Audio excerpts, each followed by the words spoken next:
কলকাতায় দিকে দিকে হচ্ছে প্রতিবাদ, জমায়েত এবং রাত দখল। রাসবিহারী থেকে রয়েছে আমাদের প্রতিনিধি রিক পুরকায়স্থ। রিক, ঠিক একটা বছর আগে তুমি, আমি, আমাদের সহকর্মীরা, আমাদের প্রতিনিধিরা প্রত্যেক রাত জেগেছিলাম। এই একটা বছরে আমরা অনেক কিছু দেখেছি, তোমরা অনেক খবরই সংগ্রহ করেছো।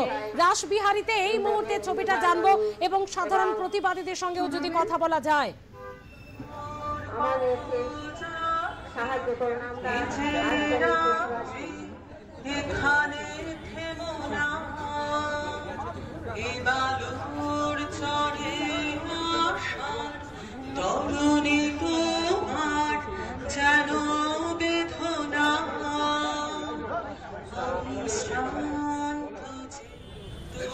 নাগরিক আন্দোলনের একটা শর্ত থাকে, সেই শর্ত হচ্ছে আমার রাজনৈতিক বিশ্বাস খুব সোজা ভাবে রাষ্ট্রের বিরুদ্ধে যখন আপনি দাঁড়িয়ে কথা বলছেন, রাষ্ট্র যখন করতে বলেছে।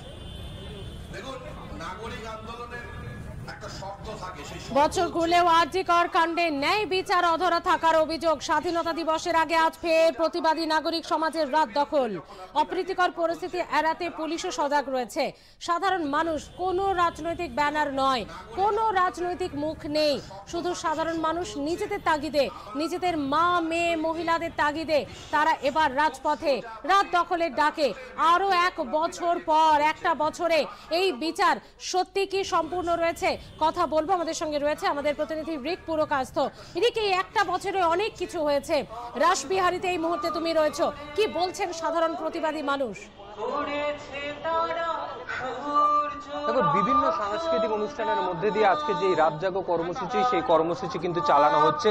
বহু সাধারণ মানুষ তারা কিন্তু এসে ভিড় জমিয়েছেন এই মুহূর্তে, এবং যেমন সাংস্কৃতিক অনুষ্ঠান চলছে ঠিক সেরকমই বক্তব্য রাখছেন বহু মানুষজন, এবং তাদের যে প্রতিবাদ, যে আজকের প্রতিবাদ, সেই প্রতিবাদ কিন্তু তারা সংগঠিত করছেন। এই যে একদিকে যেরকম রাস্তার উপরে যেরকম পথনাটিকা আয়োজিত হচ্ছে, গান গাওয়া হচ্ছে, ঠিক সেরকমই বিভিন্ন প্রতিবাদের মধ্যে দিয়ে এই যে আজকের যে প্রতিবাদী যে সভা, সেটা কিন্তু সংগঠিত করা হচ্ছে। বহু সাধারণ মানুষ রয়েছে, একে একে একটু কথা বলবো তাদের সঙ্গে।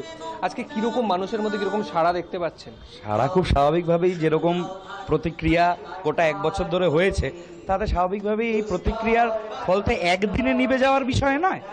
আর এই ঘটনাটা যেরকম একটা কর্মক্ষেত্রের জায়গায় মানে ঘটেছে, ঘটার ফলে স্বাভাবিকভাবে প্রত্যেক বাড়ির মেয়েরা, মানুষেরা, যেমন আমি বলতে পারি আমার মা নিজে চাকরিজীবী, আমার বোনেরা আছেন, আমার দিদিরা আছেন, তারা বিভিন্ন সেক্টরে বিভিন্ন ধরনের চাকরি করে। প্রত্যেকের সুরক্ষার জায়গাটা তো অনিশ্চিত হয়ে যাচ্ছে, এবং গোটা এক বছর ধরে এই সুরক্ষার অনিশ্চিত হয়ে যাওয়া এবং তারা যারা দোষী তারা শাস্তি পাওয়ার ন্যূনতম একটা প্রতিফলন গোটা পশ্চিমবাংলাবাসী, গোটা ভারতবাসী দেখতে পেল না। বরঞ্চ তার উল্টে দিনের পর দিন, আজকেও আমরা নন্দীগ্রামের একটা ঘটনা দেখেছি যে এরকম একটা ঝুলন্ত দেহ পাওয়া গেছে। তাছাড়া ভোট বা বিভিন্ন জায়গায় ভোটের পরবর্তী পরিস্থিতি, সেই জায়গা তো বাচ্চাদেরকে খুন হতে দেখেছি, এবং একের পর এক এই কসবা ল কলেজের ঘটনা, সেটাও ল কলেজের ইউনিয়ন রুমেই ঘটছে। তাহলে শিক্ষাক্ষেত্র, কর্মক্ষেত্র, কাজের জায়গা কোনোটাতেই তো সুরক্ষা থাকছে না। সুরক্ষা না থাকলে তার আউটবাসটা যেরকম স্বাভাবিক মানুষের মধ্যে হওয়া, প্রশাসন চেপে দেওয়ার চেষ্টা করবে, কারণ প্রশাসনের দোষ রয়েছে, চেপে দেওয়ার চেষ্টা করছে, কিন্তু স্বাভাবিকভাবে মানুষের মগজটা এখন অত আর মানে তাড়াতাড়ি ভুলিয়ে দেওয়ার মতন পরিস্থিতিতে নয়। সুতরাং এই আগুন যাদের মধ্যে চেপে রেখেছে, তারা এই বিচার না হওয়া অবধি এই আচরণ বা এই প্রতিফলন চালিয়ে যাবে। এটা আমার একদিকে যেরকম এই পথনাটিকা চলছে, বিভিন্ন গান বাজনা চলছে, তার মধ্যে দিয়ে প্রতিবাদ হচ্ছে। রাতভর কি কি কর্মসূচি রয়েছে আজকে? রাতভর আজকে কলকাতা সহ গোটা পশ্চিমবাংলার বিভিন্ন জায়গাতে, এর আগের বছর 14 তারিখ রাত্রে একটা ভয়াবহ আরজি করে হামলার ঘটনা আমরা দেখেছি, এবং আমরা কেন, গোটা পশ্চিমবাংলা, গোটা ভারতবর্ষের মানুষ দেখেছে। আজকেও সেই বিচারের দাবিতে গোটা পশ্চিমবাংলা, কি বলে, দক্ষিণ কলকাতা, উত্তর কলকাতা, বেহালা, যাদবপুর, তার বাদেও বিভিন্ন জেলা জুড়ে সেই রাত দখলের কর্মসূচি হচ্ছে। এবং আমার বিশ্বাস যতদিন অবধি মানুষের মধ্যে মান আর হুঁশ বেঁচে আছে, এই বিচার না পাওয়া অবধি রাত দখলের লড়াই চলবে। একদম, এই রাত দখলের লড়াই চলবে। আরো বহু সাধারণ মানুষজন রয়েছে, একটু কথা বলবো। রাতভর আজকে কি এখানে রাত দখল, রাত জাগা হবে? হ্যাঁ, চলবে, এখানে রাতভরই এখানে হবে। কত বছর হ্যাঁ ছিলাম। কি দেখছেন সাধারণ মানুষের মধ্যে কি এবছর সারাটা একটু কম না বেশি মনে হচ্ছে? কম নয়, যা গত বছরে যা ছিল এই বছরও একই, বরঞ্চ আরও বেশি হয়েছে, কারণ আমাদের অভয়া বিচার পায়নি এবং আর গত এক বছর ধরে এখনো অবধি আরও একই রকম ঘটনা আরও ঘটেছে। এই আজকেই ঘটেছে সিঙ্গুরের নার্সিংহোমে একটি ঘটনা, একটি মেয়েকে নিয়ে, একটি ছাত্রীকে নিয়ে, কিছুদিন আগে ল কলেজে ঘটেছে, এই একই ঘটনা চলছেই। মনে হচ্ছে যে সাধারণ মানুষ যেভাবে পথে নামছে এখনো বিচার আসেনি, বিচার আসতে এখন কত দেরি?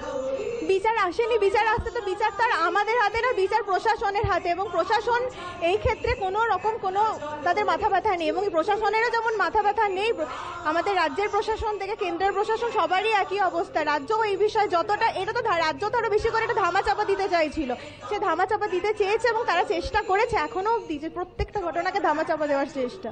প্রশাসনের এটা সব থেকে বড় ব্যর্থতা, প্রশাসনের ব্যর্থতা বলেই আজকে এইখানে আমাদের দাঁড়িয়ে থাকতে হয়েছে।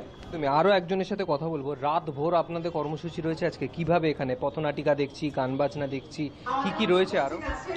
গান বাজনা হচ্ছে, অনেকে আছেন অতিথিরা, তারা বক্তব্য রাখছেন, আমাদের প্রতিবাদ চলবে। আমরা দেখতে পাচ্ছি রাজ্যের যে অবস্থা, মানে একটার পর একটা ঘটনা ঘটে যাচ্ছে। কোথাও কসবা ল কলেজের ঘটনা, আজকে হুগলির একটা ঘটনা সামনে এসেছে, রহস্যজনক মৃত্যু। আমরা দেখতে পাচ্ছি পশ্চিমবঙ্গে এত রহস্যজনক ঘটনা ঘটছে, পশ্চিমবঙ্গ রহস্যজনক রাজ্য হয়ে যাচ্ছে।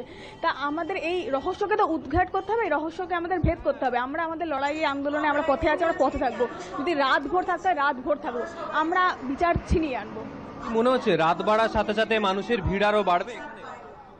আশা তো তাই রাখছি, মানুষের ভিড় বাড়া উচিত, কারণ এই তিলোত্তমার যে ঘটনা ঘটেছিল, আমরা জানি তিলোত্তমার চোখ থেকে মানে রক্ত বেরিয়েছিল, চোখে জল বেরোয়নি, কারণ এরকম একটা ভয়ানক ঘটনা দিনের পর দিন, এরা শুধু তিলোত্তমা তো ঘটনা ঘটেছে, এরকম প্রতিদিন দিনের পর দিন একটা ধর্ষণের ঘটনা এই রাজ্যের একটা কমন ঘটনা হয়ে দাঁড়িয়েছে। মানে এই রাজ্যে ধর্ষণ যেন আর কি মুড়ি মুড়কির মতো ঘটনা হয়ে দাঁড়িয়েছে। এই রাজ্যে তো চরিত্র এরকম হওয়া উচিত না। নারীদের নিরাপত্তার জন্য, ছাত্রছাত্রীদের নিরাপত্তার জন্য, সার্বিকভাবে রাজ্যবাসীর নিরাপত্তার জন্য আমাদের রাস্তায় থাকা উচিত। তুমি বিভিন্নভাবে প্রতিবাদ চলছে, কোথাও পথনাটিকা, কোথাও সভা, গোটা কলকাতা জুড়েই কিন্তু এই যে প্রতিবাদ, সেই প্রতিবাদ চলছে। বিভিন্ন জায়গায় বিভিন্ন পয়েন্টে এই প্রতিবাদ চলছে। যেরকম ভাবে সম্ভব যে কোথাও পথনাটিকা, গান বাজনা, বিভিন্ন ভাবে কিন্তু এই প্রতিবাদ দেখাচ্ছে আজকে সাধারণ মানুষ। রাত ভোর আজকে কলকাতা যাচ্ছে, কলকাতার বিভিন্ন জায়গায় গান, কবিতা, এ তো প্রতিবাদেরই ভাষা। আমরা সেদিকে নজর রাখবো। রিক, তুমি ছবিটা দেখাও, লাইভেই রয়েছি আমরা, এবং রিকের পাশাপাশি আমরা একটু বারুইপুরের দিকে চলে যাব। দক্ষিণ